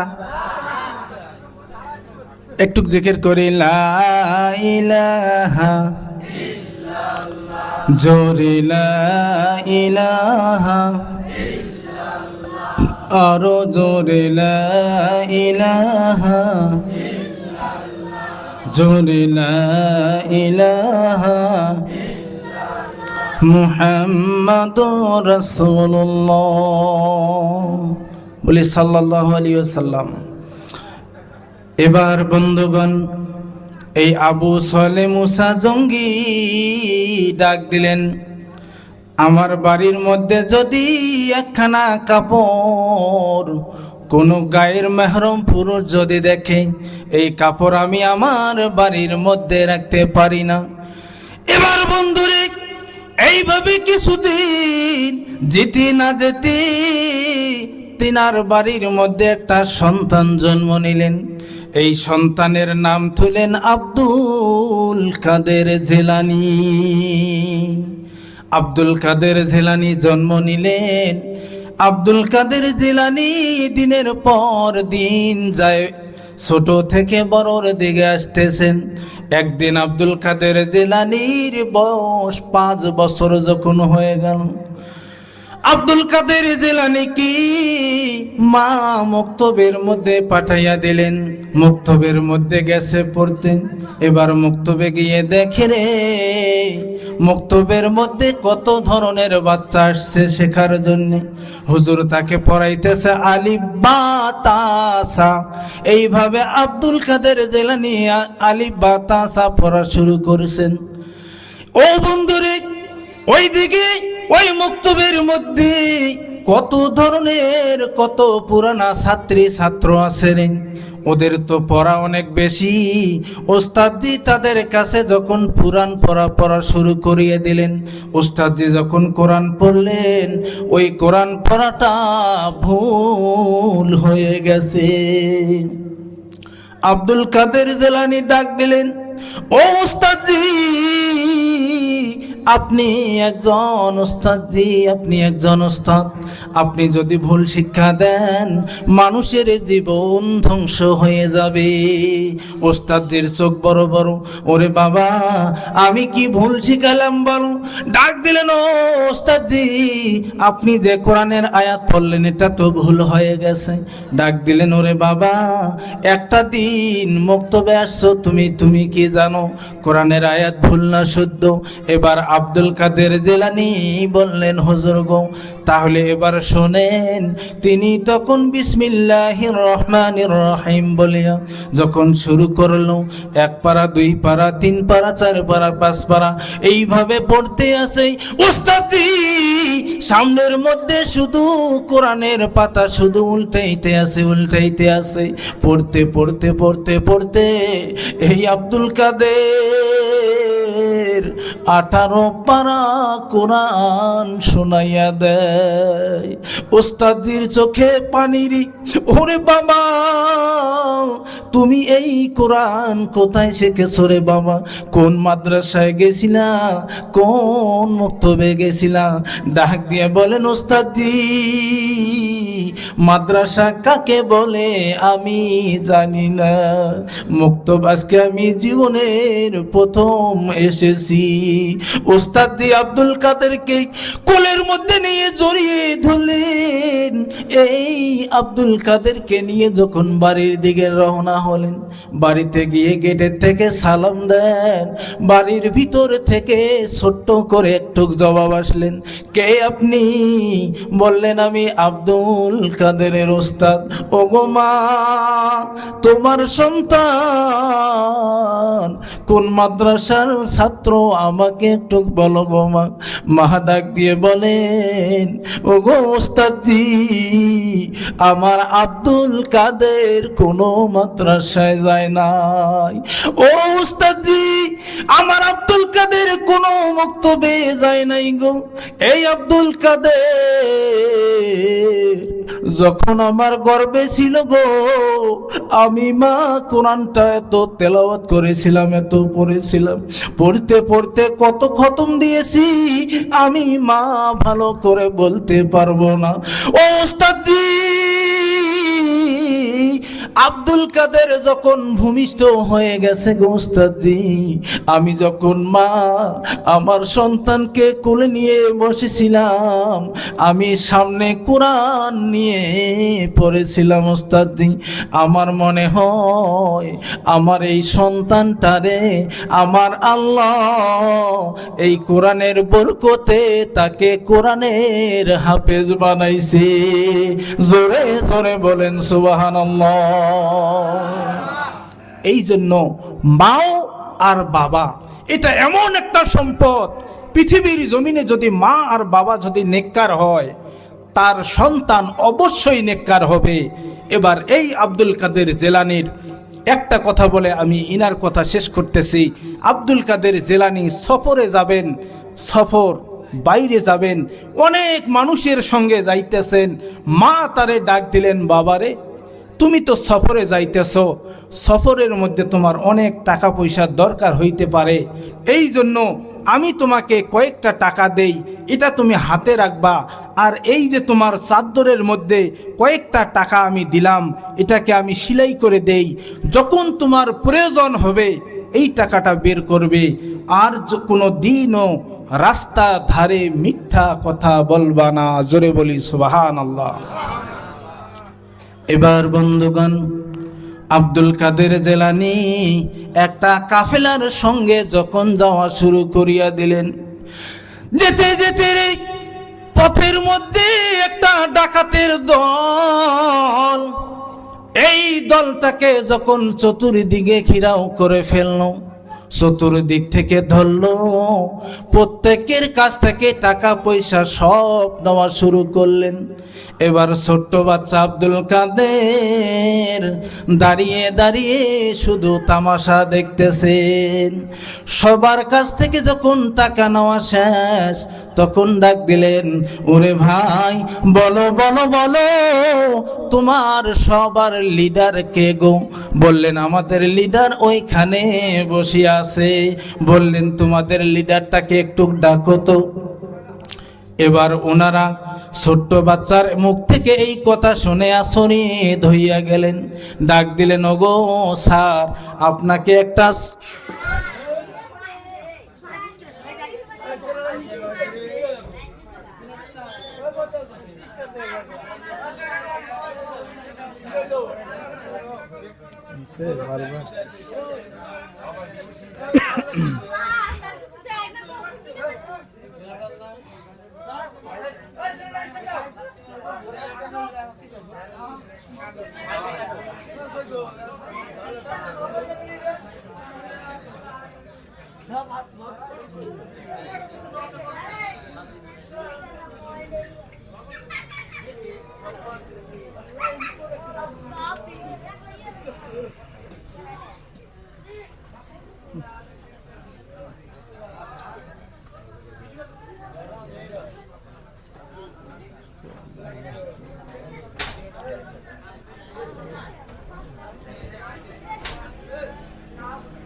হ্যালো, তো যাই হোক, এখন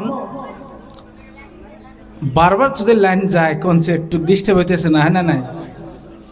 তো এখন আব্দুল কাদের জেলানি যখন এই লিডারটাকে ডাকলেন, ওই লিডারটা যখন চলে আসলেন আব্দুল কাদেরের কাছে, আসার পর এই লিডারটাকে বলতেছেন, ও লিডার সাহেব, এই যে আপনি যে মানুষগুলো রাখছেন এইখানে, এরা কি মানুষ? আপনার ডিউটি কি ঠিক মতো পালন করে?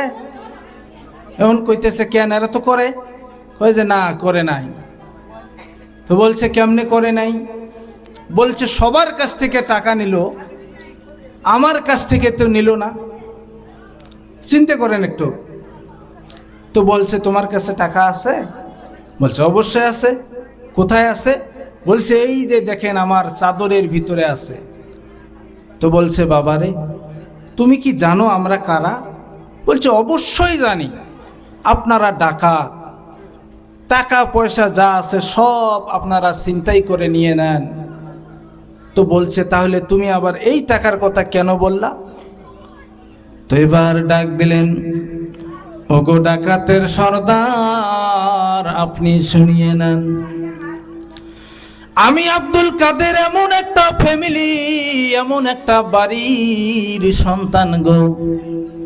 আমি এমন ঘরে জন্ম নিয়েছি, আমার মা আমাকে এমন একটা শিক্ষা দিয়েছে গো। আমার মা আমাকে বলেছে, ও বাবারে, তোমার জীবনে যত বড় মুসিবত হোক না কেন, কোনো দিন তুমি মিথ্যা কথা বলবা না। ওগো ডাকাতি, এই জন্য আমি আপনার কাছে মিথ্যা কথা বললাম না।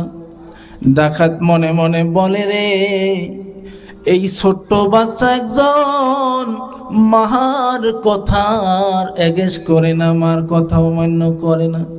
আমি একজন অধম মানুষ, আমার মা আমারে কত নিষেধ করে, কত বাধা দেয়, আমি আমার মার কথা মানতে পারি না। ডাক দিলে, নোরে বাবা, আমি যদি ভালো হইতে চাই তাহলে কি করব? ডাক দিলে, নোর ডাকাতের সর্দার, আপনি যদি ভালো হইতে চান গো, তাহলে আজকে থেকে আপনি জীবনেও মিথ্যা কথা বলবেন না, আজকে থেকে নামাজ ছাড়বেন না, মাহার কথা কোনো দিন অমান্য করবেন না। ওই মানুষটা সঙ্গে সঙ্গে তওবা করলেন, আর ওখান থেকে ওই দিন থেকে নিয়ত করলেন, জীবনে কোনো দিন আমি আমার মার কথা অলঙ্ঘ করব না। এবার বন্ধুরে, এই জন্য আমার নবীজি ডাক দিয়ে বলেছেন, ও আমার সাহাবীরা, তোমরা জানো না রে, আমি নবীজি, আমি মুহাম্মদ এমন একজন আল্লাহর বান্দা, এমন একজন গোলাম রে। দুনিয়াতে আসার আগে আমার আব্বু দুনিয়া ছেড়ে চলে গেছে রে। আব্বারে আমি দেখি নাই, আমার আব্বা দেখতে কেমন আমি মোহাম্মদ বলতে পারি না রে। ওরে সাহাবীরে, তারপর যখন দুনিয়াতে আসলাম আমার বয়স যখন 5 থেকে 6 বছর, আমার মা ওই আব্বুর কবরখানা দেখার জন্য আমাকে নিয়ে গেছে রে। পথের মধ্যে গিয়ে আমার মা আমাকে ছেড়ে দুনিয়া ছেড়ে বিদায় নিয়ে চলে গেল। কত কান্না করেছিলাম, ওই দিন আমার কান্না মোছানোর জন্য কেউ ছিল না রে সাহাবী। ওরে সাহাবী, মা মা মা মা করে কত যে কান্না করেছিলি আমি বুঝি নাই। মায়ের শরীরখানা ধরে কত ঝুঁকাছি ডাকেছি, ও মা একটিবার চোখ দুইখানা খুলে আমাকে দেখেন গো মা। আমার মা ওই দিন আমার দিকে তাকিয়ে দেখে নাই। ওরে সাহাবী, আজকে আমি এমন একজন নবী রে, এমন একজন পয়গম্বর, গোটা দুনিয়ার জমিনে আমার আল্লাহ আমার নামটা রহমাতাল লিল আলামিন বানিয়ে দিয়েছেন। আমি এই রহমাতাল লিল আলামিন, আমি মুহাম্মদ, এই যে পবিত্র কোরআনখানা আছে, এই কোরআনের মধ্যে সমস্ত নবী, যত নবীর নাম আছে গো, কোন নবীর নাম আমার আল্লাহ সব নবীর নাম ধরে ধরে রেখেছেন, কিন্তু কোথাও আমার নবীর নাম ধরে দেখেন নাই। আমার নবীকে আমার আল্লাহ ইয়া আইয়ুহাল মুদ্দাসির, ইয়া আইয়ুহাল মুজাম্মিল, ইয়াসিন, এইভাবে আমার আল্লাহ ইয়া আইয়ুহার রাসূল, এইভাবে আমার আল্লাহ আমার নবীকে সম্বোধন করেছেন। এই পৃথিবীর জমিনে যত মানুষ আছে গো, যত টাকা পয়সাওয়ালা, যত ধনী গরিব, যত বড় বড় লিডার হোক না কেন, যত মানুষ আছে, হযরতে আদম থেকে নিয়ে হযরতে ঈসা নবী পর্যন্ত যত নবী ছিলেন, এই সমস্ত নবীদের নবী আমার নবীকে আমার আল্লাহ ঘোষণা করে দিয়েছিলেন। আমার নবীকে আমার আল্লাহ ইমামুল মুরসালিন বানাইয়া নিয়েছিলেন। আমার নবীকে সমস্ত নবীর সামনে নিয়ে নামাজ পর্যন্ত পড়াইয়া নিয়েছেন।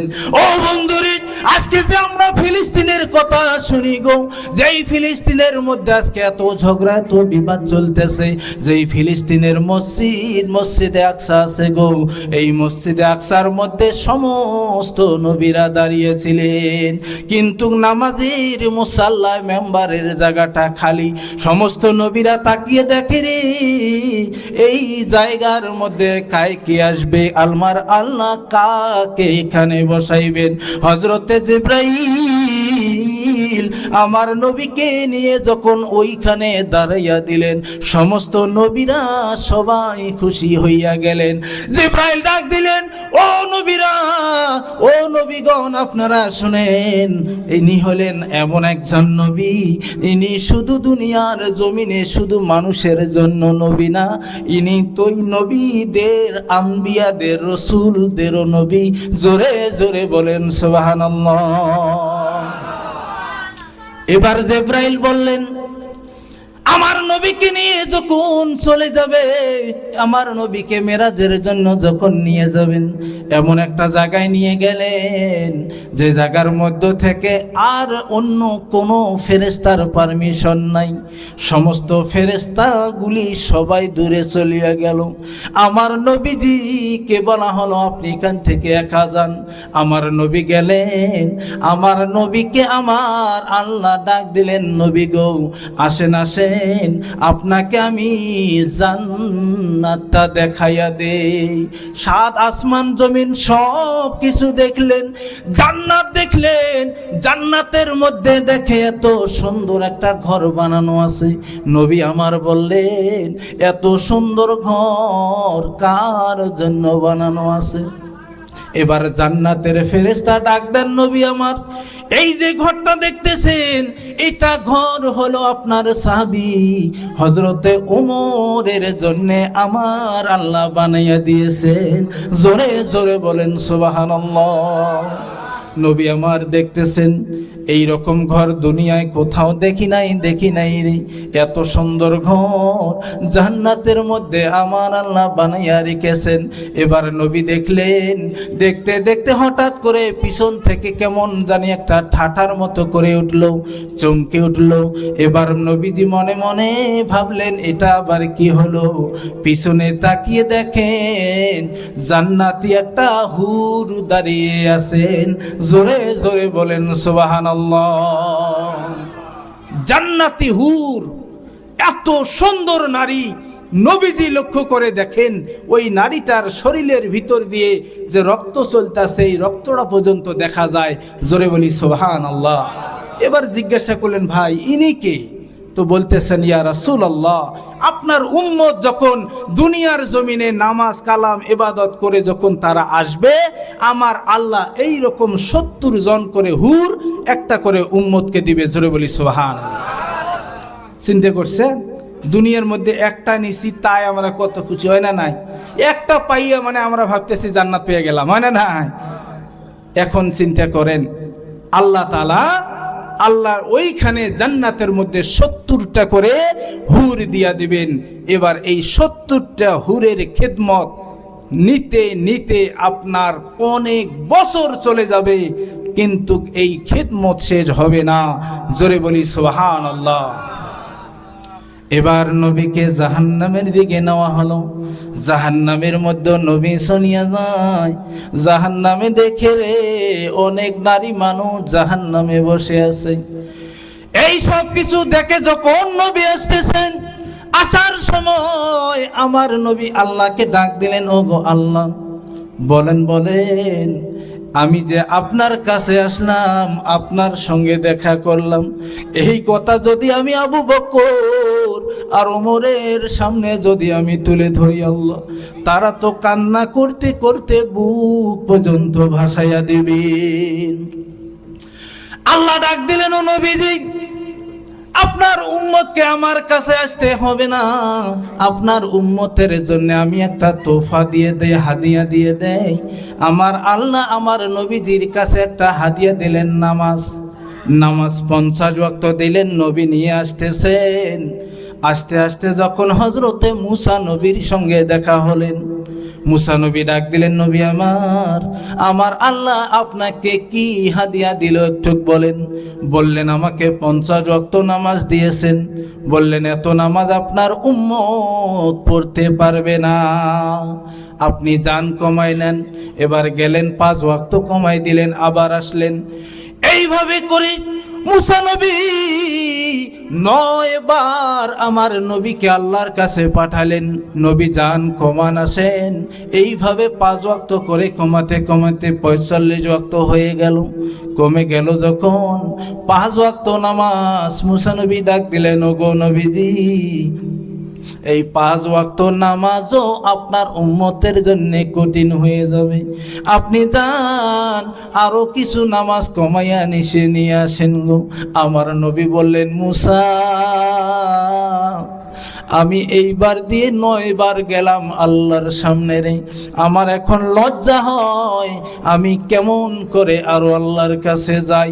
ওরে মুসা, শুধু তাই না রে, প্রত্যেকবারে আমার আল্লাহ 5 ওয়াক্ত করে নামাজ কমাইয়া দিয়েছেন।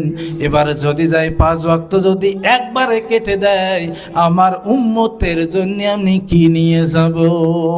আল্লাহ ডাক দিলেন, নবী আমার, আমি এমন একজন দয়াবান আল্লাহ, আমি যেই কথাটা একবার বলি গো, আমার কথা আমি কোনো দিনও ফিরাইয়া নেই না।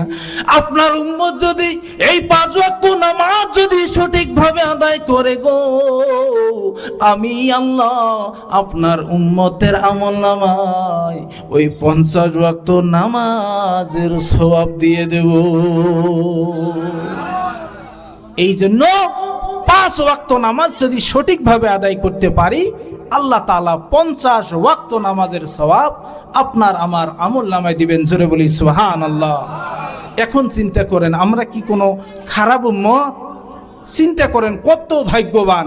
এবার দেখেন ঈসা নবী আল্লাহর কাছে দোয়া শুরু করলেন, আল্লাহ তুমি যদি আমি ঈসাকে নবী না বানাইয়া আল্লাহ আখেরি জামানার নবীর উম্মত বানাইতে আল্লাহ, আমি ঈসা ভাগ্যবান হয়ে যেতাম, ধন্য হয়ে যেতাম। আমার আল্লাহ ঈসা নবীর দোয়া কবুল করলেন। এবার ঈসা নবীকে আমার আল্লাহ আসমানে তুলিয়া নিয়েছেন। আপনারা জানেন ঈসা নবী এখনো দুনিয়াতে আছে, জানেন? অবশ্যই তিনি আসবেন দুনিয়াতে। এবার বন্ধুগণ, যাই হোক, এখন আমি বলতেছিলাম, বয়ান আমি শেষের দিকে নিয়ে যাইতেছি। এখন এই যে আমার নবী, এমন একজন মানুষ ওইখান থেকে সব কিছু দেখে জমিনে যখন আসলেন, নবীজি বলতেছেন, আমি যে উজু করে গেছিলাম, সব কিছু ভ্রমণ করলাম, দেখলাম, আসলাম, জমিনে এসে দেখি আমার শরীরে উজুর পানি এখনো লাগে আছে। সুবহানাল্লাহ। চিন্তা করছেন? তাহলে কত শর্ট টাইমে আল্লাহ তাআলা এইসব করাইছে। এখন বলবেন এটা কি সম্ভব? এটা অসম্ভব অসম্ভব লাগতেছে না? নাই। এখন চিন্তা করেন, এই যে আমি 18 তারিখ আগরতলা ফ্লাইটে দিয়ে আগরতলা যাবো, ওইখানে জলসা আছে এই সামনে 18 তারিখ। এখন চিন্তা করেন, এইখান থেকে ওখানে যাবো, এই যে ফ্লাইটে উঠতে নামতে প্রায় 1.5 ঘন্টা চলে যায়, 2 ঘন্টা চলে যায়। খালি কোথায় যাইতেছি ভাই? আগরতলা, আমাদের ভারতের, হয় না? না, হ্যাঁ। এখন চিন্তা করেন, একজন মানুষ 7 আসমান জমিন জান্নাত জাহান্নাম ভ্রমণ করে জমিনে আসলেন, আর সব কিছু যেমন উজুর পানি ছিল শরীরে তেমনই আছে। আল্লাহ তাআলা সব কিছুকে বন্ধ করে দিয়েছে। দুনিয়াটাকে বলছে, দুনিয়া তোমরা সবাই থেমে যাও, আমি আমার হাবিবকে আমার কাছে নিয়ে আসবো। জোরে বলি সুবহানাল্লাহ। এবার বন্ধুগণ, এই রকম একজন নবী এবার ডাক দিয়ে বললেন, ও সাহাবীরা তোমরা শুনে নাও রে, আমি মুহাম্মদ এমন একজন আল্লাহর নবী, এমন একজন রাসূল। ওরে সাহাবীরা, আনা খাতামুন নবীন, আমি হলাম শেষ নবী, আমার পরে কোনো নবী আসবে না রে। এই দুনিয়ার জমিনে আর কোনো নবী নাই রে। আমার নবীজি একদিন হযরতে জিবরাইলকে ডাক দিলেন, ও জিবরাইল তোমাকে একটা কথা বলি রে জিবরাইল। বলো বলো বলো রে, এই দুনিয়ার জমিনে তোমার হায়াত কত, তোমার বয়স কত, একটু শুনি। জিবরাইল বললেন, নবী গো আমার বয়স কত আমি বলতে পারবো না, কারণ আমার বয়স অনেক বেশি, কোনো হিসাব নাই। ডাক দিলেন, ওরে জিবরাইল তবুও তো কোনো না কোনো আইডিয়া আছে রে, একটু আমারে হিসাবটা শোনাইয়ে দাও। ডাক দিলেন, নবী গো এই আসমানের মধ্যে পূর্ব দিকে আমি একটা নূর দেখেছিলাম গো, নূর। এই নূরখানা আমি আমার জীবনে 70,000 বছর আমি দেখেছিলাম, 70,000 বছর বার। এবার বললেন, ওরে জিবরাইল বলো বলো, এত যে নূরটা তুমি দেখেছিলা কয় বছর পর পর? বললেন 70 বছর পর একবার করে 70,000 বছর আমি দেখেছি। নবী ডাক দিলেন, জিবরাইল বলো এখন তুমি সেটাকে দেখো নাকি? ডাক দিলেন, নবীজি এখন আমি ওই নূরটাকে আর দেখতে পারি না গো নবী। আমার নবী ডাক দেয়, ও জিবরাইল তুমি কি জানো ওই নূরটা কে? বলে, না গো নবী আমি জানি না। বললেন, রে জিবরাইল ওই নূরটা ছিলাম আমি মুহাম্মদ। এবার এই নবী সাহাবীদের সামনে বলছেন, ও সাহাবীরা শুনিয়ে নাও, জানিয়ে নাও, আমি এই মুহাম্মদ যদি নামাজে দাঁড়িয়ে যাই রে, নামাজের মধ্যে নামাজ পড়তেছি, এক রাকাত নামাজের মধ্যে যদি আমার সূরাটা যদি আমি লম্বা করিয়া নেই রে নবী, আমি লম্বা করতে করতে 1 পারা 2 পারা 3 পারা 4 পারা যদি হয়ে যায় রে, আর পিছন থেকে আমার মা যদি আমাকে একবার ডাকে রে, মোহাম্মদ ওগো মোহাম্মদ, এই মায়ের ডাক শোনার সঙ্গে সঙ্গে আমি আমার লম্বা নামাজটা ছেড়ে দিয়ে মার কথা শুনতে যাব রে। ও সাহাবী রে, তোমরা জানো না রে, মা এমন একটা সম্পদ এই দুনিয়ার জমিনে রে, যার মা চলে গেছে রে, এই মা ডাকটি দুনিয়ার জমিনে আপনি কোথাও খুঁজে পাবেন না রে বন্ধু। আমি দেখি রে আমার মায়ের কথা, আমি মাঝে মধ্যে চিন্তা করি রে বন্ধু। আমি মাঝে মধ্যে যখন জলসা করে বাড়িতে যাই রে বন্ধু, যাওয়ার সময় রাতের 2টা, 2:30, 3টা পর্যন্ত বেজে যায় রে। এই শীতের দিনে আমি যখন গিটের মধ্যে গিয়ে পাটা দিয়ে দেই, আমার মা ঘর থেকে একটা আওয়াজ দিয়ে দেয় রে বন্ধু।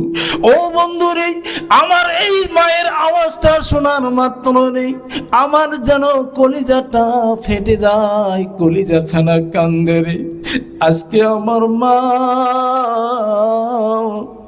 এই আমি হালাকুড়ার জমিন থেকে বড়পেটার জমিনে জলসা করার জন্য আসছি রে।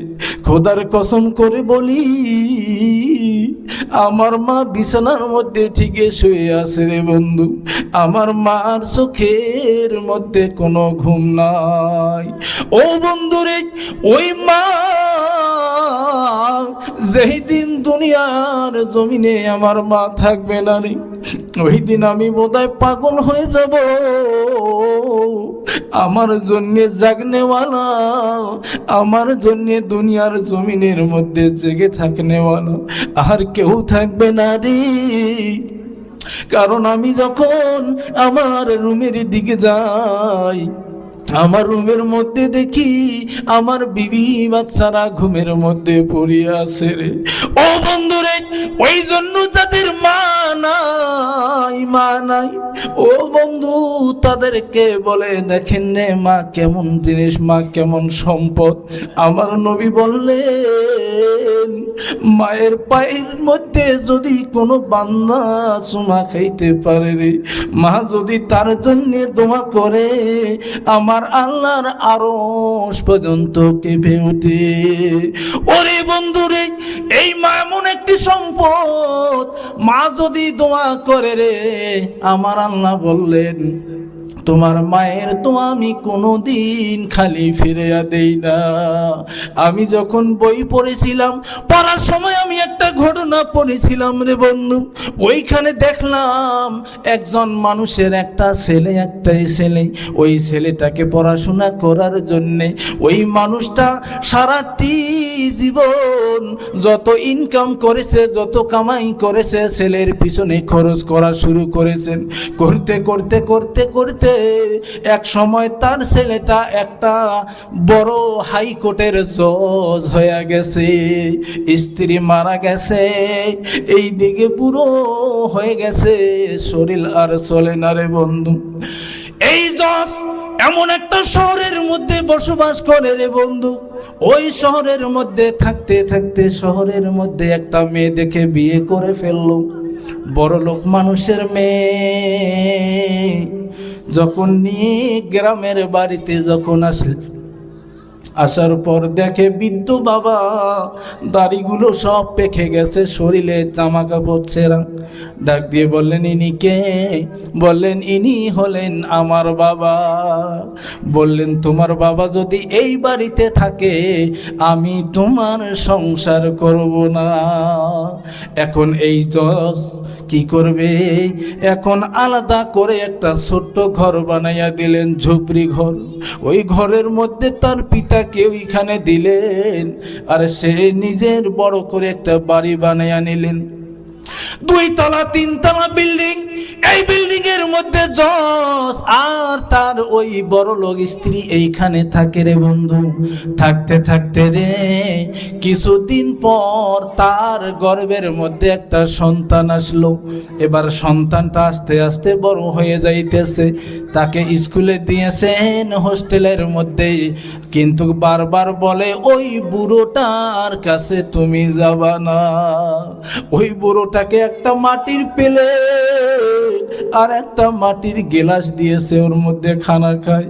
এইভাবে থাকে। ঘরের মধ্যে একটা খাটও নাই, বিছানাও নাই। এই তার সন্তানটা একদিন হোস্টেল থেকে যেদিন বাড়িতে আসলেন, এসে দেখে বাড়িটা অল্প ফাঁকা ফাঁকা। এবার এই ছোট্ট যুবক ওই বুড়োটার কাছে চলে গেলে, গিয়ে দেখে রে তার ঘরের মধ্যে একটা মাটির প্লেট, মাটির থাল। ডাক দিলেন, দাদু গো, আমরা তো বিল্ডিং এর মধ্যে থাকি গো দাদু, আমাদের ঘরে কত সুন্দর বিছানা, আমাদের ঘরের খাটটার দাম হলো 2 লাখ টাকা দাদু। আর তুমি যেই ঘরে থাকো গো, তোমার ঘরের মধ্যে কোনো বিছানা নাই গো দাদু। ও দাদু, আমরা প্রত্যেক দিনে নতুন নতুন প্লেটের মধ্যে খানা খাই, তুমি এইসব কি প্লেটে খানা খাও গো দাদু? ডাক দিলেন, দাদুরি, মানুষ যখন জীবনের মধ্যে বুড়ো হয়ে যায় রে দাদু, তখন মানুষের এই কষ্ট হয়ে যায়। এই জন্য আমি বুড়ো মানুষ, আমার কষ্ট হইতেছে। ও গো দাদু ভাই, তুমি বুঝবা না, তুমি ছোট মানুষ, তুমি বুঝবা না। তখন ছোট বাচ্চাটা ওই প্লেট আর গ্লাসটা চুরি করে নিয়ে গেল, নিয়ে ওদের বাড়ির মধ্যে ঘরের মধ্যে শোকেসে রেখে দিয়েছে। হঠাৎ করে তার মা নজর যখন ওই শোকেসের মধ্যে পড়লো, এমন একটা চিল্লানি শুরু করলো, কে রাখলো এই কাম, কে করলো? আমাদের ঘরের মধ্যে ওই বুড়ো মানুষটার থাল কে রাখলো? তার স্বামী দৌড় দিয়ে আসলেন, এসে দেখে বলে, আমি রাখি নাই গো, আমি রাখি নাই। এবার ছেলেটাও আসলো, এসে বললেন, আব্বু গো, ওই প্লেটটা অন্য কেউ রাখে নাই গো আব্বু, ওটা আমি নিজেই রেখে দিয়েছি। ডাক দিয়ে বললেন, কেন? তুমি তো জানো এই প্লেটটা ওই ঘরে ছিল। ডাক দিলেন, ও আব্বু গো, আমার দাদু বলেছে মানুষ যখন বুড়ো হয়ে যায়, ওই বুড়ো মানুষকে এমন প্লেটে খানা খাইতে হয় আব্বু। তুমি যখন বুড়ো হয়ে যাবা, এই বাজারের মধ্যে হয়তো আমি এই প্লেট পাবো না ও আব্বু, এই জন্য আমি এই প্লেটটার যত্ন করে রাখতেছি, কারণ তুমি বুড়ো হইলে তোমাকে আমি দিয়ে দেব। ওই মানুষটা সঙ্গে সঙ্গে তার সন্তানকে বুকের মধ্যে তুলিয়ে ধরলেন। ওরে সোনা রে, আমি বুঝি নাই, বুঝি নাই, উনি যে আমার আব্বা, আমি ভুলে গেছি। ওরে বাবা রে, এই দুনিয়ার জমিনে যেই ব্যক্তি যেই কর্ম করবে রে, আমার আল্লাহ তার তেমন ফল দেবে রে। আমি আমার আব্বুকে দেখতে পারি না, তার মানে তুমি আমাকে দেখতে পারবা না, আমি বুঝি নাই। কোথায় আছে আমার আব্বু? আমার আব্বুর কাছে নিয়ে যাও। এবার ওই ছোট্ট বাচ্চাটা যখন আব্বুর কাছে নিয়ে যায়, ওই জজ মানুষ একজন বৃদ্ধ বাবার পাও ধরে কান্না শুরু করলেন, আব্বু গো, আপনি আমাকে মাফ করে দেন, আমি জীবনের মধ্যে অনেক ভুল করেছি। এবার ডাক দিলেন, ওরে বাবা, তোমাকে মাফ করে দেওয়ার দরকার হবে না, কারণ আমি তোমার ভুল ধরি নাই রে বাবা, তুমি আমার সন্তান, তোমার ভুল আমি যদি ধরে থাকি, আমার আল্লাহ তোমাকে কোনো দিন ক্ষমা করবে না। নবীর সাহাবী নবীর কাছে এসে ডাক দিয়ে বললেন, নবীজি, আপনার সাহাবী আলকামার মুখের মধ্যে কলেমা আসে না গো। নবীজি বললেন, সাহাবীর মুখে কলেমা আসে না, এটা কেমন কথা? দৌড় দিয়ে গেলেন, গিয়ে বললেন, এর মা বাবার মধ্যে কে বেঁচে আছে একবার বলো। বললেন, মা আছে। নবীজি মায়ের কাছে গেলেন, মা রে, তোমার সন্তানটারে তুমি মাফ করিয়ে দাও। মা চোখের পানি ঝরঝর করে ফেলে আর কান্দে আর বলে, নবীজি, আপনি এই কথা আমারে বলবেন না গো নবী, আমি আমার আলকামারে মাফ করে দিতে পারি না।